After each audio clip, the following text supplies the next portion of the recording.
Rugi besar setiap suami istri yang tidak tahu ilmu ini. Karena ilmu ini wajib dilaksanakan, diamalkan oleh setiap suami istri yang beragama Islam. Oleh sebab itulah rugi besar jika suami dan istri yang beragama Islam tidak tahu dan tidak mau mengamalkan ilmu ini. Ilmu apakah itu? Yaitu ilmu tentang hak dan kewajiban antara suami istri, terutama mengetahui tentang kewajiban suami untuk memberikan nafkah batin kepada istri berupa pendidikan ilmu agama Islam. Karena selama ini banyak sekali suami-suami muslim di Indonesia yang mengira bahwa nafkah batin itu adalah hubungan badan suami istri. Itu salah, ndak salah. Karena hubungan badan itu bukan nafkah batiniyah. Justru hubungan badan itu menjadi haknya suami. Haknya suami yang harus dan wajib dilaksanakan oleh istri. Nah, kalau ditanya nih, kalau seandainya hubungan badan antara suami istri itu menjadi kewajiban suami, pertanyaannya, kewajibannya itu sebanyak berapa kali setiap sehari semalam?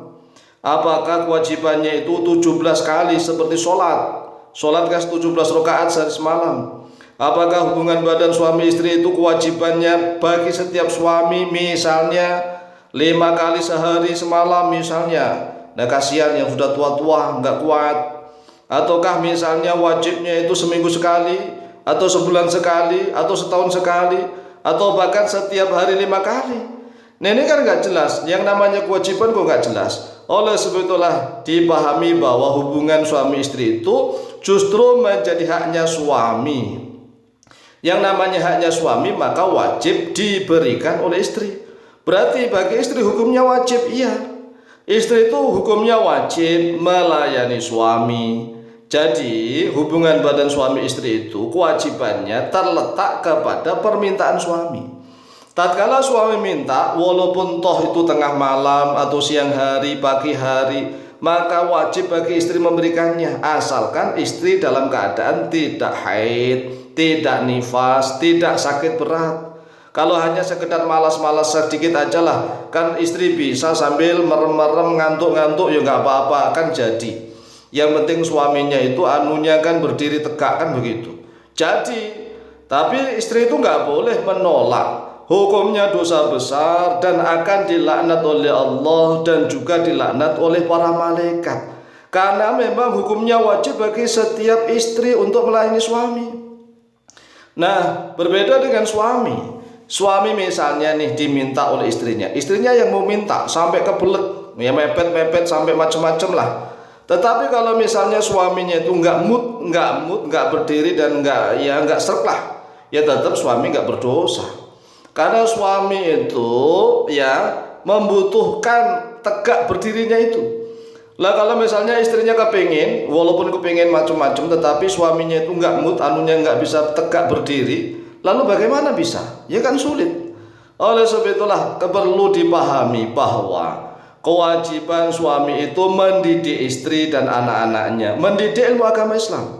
Jika tidak dilaksanakan maka dosa besar suami itu kelak di akhirat pasti akan dimintai pertanggungjawaban oleh Allah Azza wa Jalla.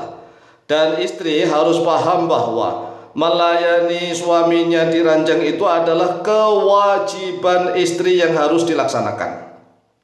Yang namanya wajib itu pahalanya besar sekali, sehingga seorang istri melayani suami walaupun hanya 5 menit atau 7 menit selesai misalnya, itu pahalanya lebih besar daripada sholat tahajud semalam suntuk. Sholat tahajud semalam suntuk itu Masya Allah berat loh ya. Karena sholat tarawih yang 20 rakaat aja berat, apalagi sholat tahajud semalam suntuk. Tetapi pahalanya lebih besar melayani suami walaupun hanya sekedar 5 menit, 7 menit, karena wajib. Sedangkan sholat tahajud semalam suntuk itu hukumnya tetap sunnah. Sunnah tetap sunnah. Pahala sunnah tidak bisa mengalahkan pahala wajib. Nah, suami juga wajib mendidik istri. Kalau nggak dijalankan dosa. Nah, istri misalnya kalau nggak tahu ilmunya, pagi-pagi puasa sunnah ngeyel, padahal suaminya kepingin, dosa. Istri yang puasa sunnah tanpa izin suami dan suaminya kepingin minta, kemudian istrinya itu menolak, dosa walaupun dia puasa, maka dia wajib membatalkan puasanya kalau puasanya sunnah. Karena puasa sunnah itu ya pahalanya tetap sunnah. Sedangkan melayani suami hukumnya wajib. Melayani suami sudah enak, kepenak, luar biasa, pahalanya besar. Cobalah kita dalam beribadah itu jangan hanya mengandalkan nafsu tanpa ilmu. Makanya ilmu itu wajib dituntut oleh setiap muslim dan muslimah. Kita wajib menuntut ilmu setiap hari. Yang namanya wajib, kalau ditinggalkan berdosa. Tapi aneh saudara-saudaraku kaum muslimin wal muslimat Indonesia itu kalau diajak ngaji sulitnya luar biasa. Tapi mereka merasa nggak berdosa. Padahal menuntut ilmu kan wajib. Yang namanya wajib itu kalau dijalankan berpahala, ditinggalkan berdosa. Oleh sebab itulah mari kita kaji satu ilmu di dalam Al-Qur'anul Karim surat At-Tahrim. Lihat surat At-Tahrim ayat yang ke-6. Qala Allahu azza wa jalla, a'udzu billahi minasyaitonir rajim. Bismillahirrahmanirrahim.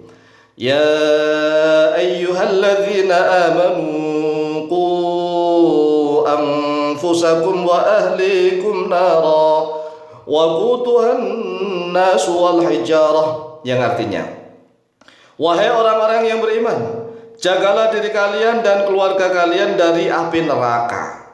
Jagalah diri kalian dan keluarga kalian dari api neraka, yang bahan bakarnya adalah manusia dan batu-batuan. Lihat Quran surat At-Tahrim ayat yang ke-6. Ini perintah Allah kepada setiap laki-laki muslim. Lalu bagaimana cara kita menjaga diri kita dan juga menjaga keluarga kita?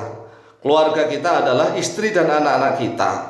Menjaga diri dan anak istri kita dari siksa api neraka. Caranya dengan apa? Dengan ilmu, dengan ilmu pengetahuan.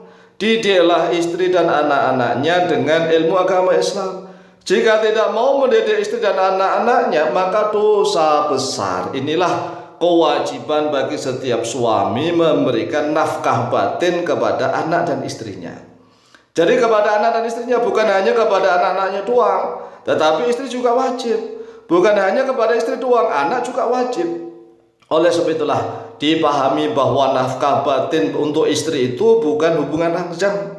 Bukan hubungan ranjang sekali lagi. Jadi nafkah batin untuk istri adalah pendidikan ilmu agama Islam. Lalu berapa persen suami-suami di Indonesia yang mau mendidik istri dan anak-anaknya? Lawang anak-anak dan istrinya ngaji di tempat kiai-kiai dan ustadz-ustadz kampung saja. Banyak suami-suami Indonesia yang tidak mau peduli. Inilah rusaknya Indonesia. Oleh sebab itulah mari kita bangun Indonesia bersama-sama dari keluarga kita masing-masing. Demikian, semoga manfaat dan barokah, lebih dan kurangnya mohon maaf. Wallahu ta'ala a'lamu bishawab.